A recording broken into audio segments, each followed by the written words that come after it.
Assalamualaikum warahmatullahi wabarakatuh. Jumpa lagi dengan Bang Haji Handra di Menara Langit. Ini hari Senin kemarin saya dapat buku nih dari Dinda Ilham, Urban Insight, Banjir Mengepung Kota Bandar Lampung. Jadi saya baca barusan, saya teringat masa-masa saya kerja di pemerintah Kota Bandar Lampung sejak 1993 di Dinas Pekerjaan Umum, lalu di Badan Perencanaan Pembangunan Daerah Kota Bandar Lampung, dan terakhir di Dinas Permukiman Kota Bandar Lampung.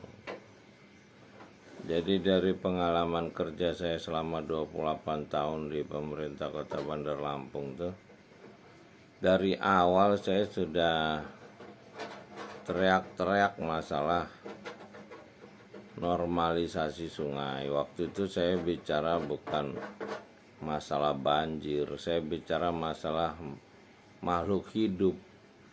Sungai itu tempat makhluk hidup, tempat sumber kehidupan. Kita mengambil air, lalu ada ikan-ikan di situ. Kenapa? Karena saat itu saya sudah mulai melihat sungai-sungai itu berwarna hitam. Salah satu yang fatal itu di Sungai Kuala, Wailuni. Sungai Kuala itu berwarna hitam. Lalu Sungai Wailuni itu juga jadi kering. Airnya menghilang, padahal dulu waktu masih kecil saya sering di pantai Wailuni itu. Diajak orang tua saya untuk menikmati pantai. Kalau tahu ketika saya sudah di pemerintah Kota Bandar Lampung, di situ berdiri satu pabrik besar, lalu pantai Wailuni itu menghilang. Nah, terakhir ada proyek gorong-gorong di Jalan Kartini, Kota Bandar Lampung. Itu ketika dilaksanakan, gambar yang bagus itu, yang ada bukalver segala macam, tidak bisa dilaksanakan oleh pemborongnya karena akan memakan biaya yang besar untuk kabel-kabel, pipa-pipa di bawah gorong-gorong itu yang harus disusun, harus ditata gitu. Padahal itu dirancang udah bagus, jadi tidak terlaksana. Dan terakhir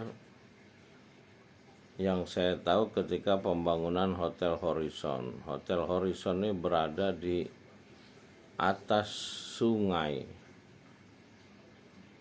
Jadi saya pikir pemindahan sungai digeser gitu.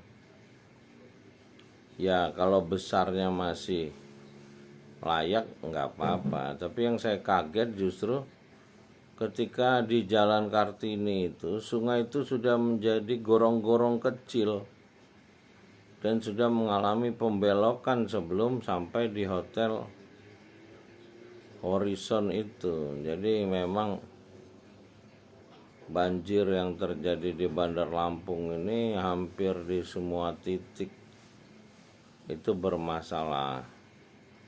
Saya tinggal di Perumnas Wekan di sini. Dulu ketika saya jalan ke Perumnas ini masih banyak sawah. Hari ini sawah itu udah tidak ada lagi.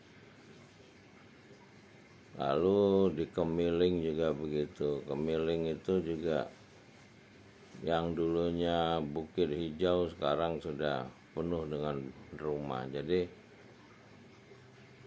ya perkembangan Kota Bandar Lampung yang dengan geologi kontur tanah yang bergunung-gunung dan sungai-sungai ini memang luar biasa indahnya, seperti kota-kota dunia yang terkenal indah, San Francisco, Sao Paulo, tapi kita ternyata kota yang indah dari Bandar Lampung ini telah menjadi kota bencana. Nah, terakhir ada diskusi pertemuan para pakar dengan Wali Kota Bandar Lampung, Ibu Eva Duyana, yang mencaci dengan kata-kata yang keras, menyalahkan pihak lain. Itu kayak sepertinya pihak PU Pengairan.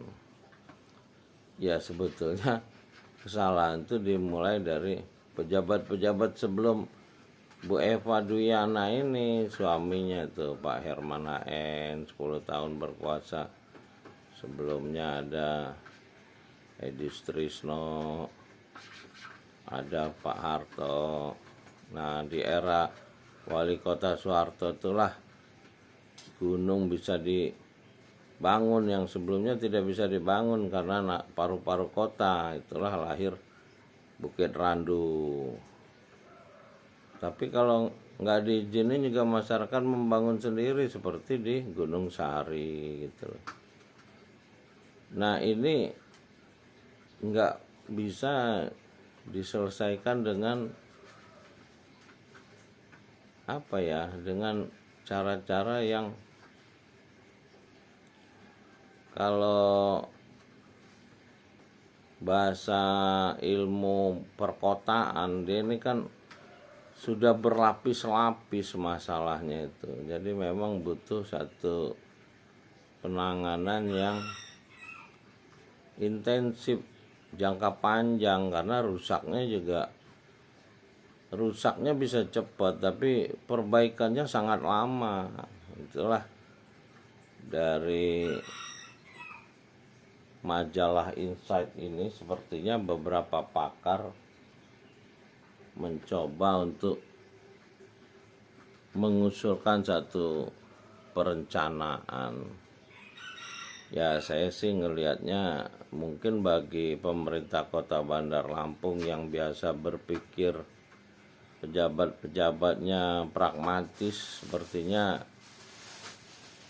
ini tidak menarik, karena dari dulu yang saya tahu program-program seperti ini mereka hanya nunggu dana dari pemerintah pusat. Dana-dana ini ya dana proyek untuk ya apa ya, pejabat-pejabat ini kan yang diolah dana-dana pusat, bukan menggali dana-dana masyarakat untuk dikembangkan untuk kemajuan masyarakat. Enggak, jadi sistemnya kayak penguasa gitu, bukan kayak bisnismen.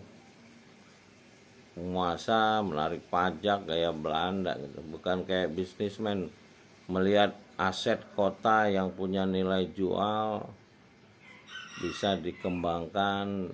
Itulah Kota Bandar Lampung ini kan punya aset kota sejarah gitu, mestinya bisa dikembangkan sebagai kota sejarah yang indah gitu loh.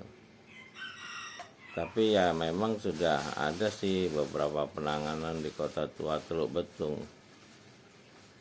Ya, saya nggak tahu seberapa jauh itu dirancang. Itu namanya arsitektur kota. Arsitektur kota yang bagus tuh butuh waktu lama, 50 tahun paling sedikit, seperti Kota Bandung menatanya.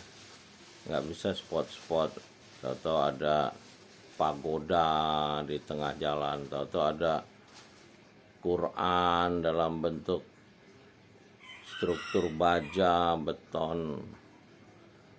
Ya, yang justru mungkin masyarakatnya butuh memahami isi Qurannya agar tahu petunjuk Tuhan, sehingga mereka tidak merusak. Baik pejabatnya juga melakukan revolusi jujur kalau imannya benar, lalu masyarakatnya juga tahu kebersihan itu sebagian iman, tidak buang sampah sembarangan. Jadi memang ini penyakit perkotaan yang sudah berlapis-lapis. Nah, kalau ini tidak bisa ditangani, maka Kota Bandar Lampung ini akan ditinggalkan oleh masyarakatnya, karena dia akan menjadi sumber penyakit, sumber bencana gitu, orang akan pindah.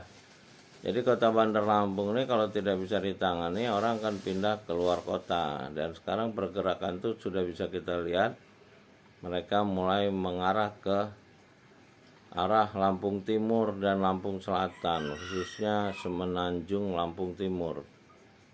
Nah, ini yang kita gagas sebagai metropolitan mulia. Jadi kita mulai dari masyarakatnya yang memahami Iqra 5 ayat yang diterima Nabi penutup Muhammad SAW di Gua Hira. Nah, kalau 5 ayat ini terpahami, insya Allah kekuatan dari pencipta langit dan bumi itu akan membantu kita untuk kehidupan yang berbahagia, seperti yang ada di kota Madinah yang terakhir dibangun oleh Nabi penutup Muhammad SAW.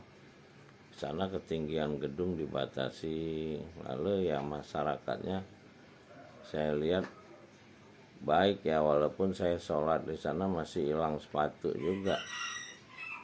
Ya mudah-mudahan kita semua bisa mendapat berkah ya, berkah dalam kehidupan kita, sehingga akan lahirlah metropolitan mulia, kota-kota yang dimuliakan Tuhan, bukan jadi sumber bencana, sumber azab gitu.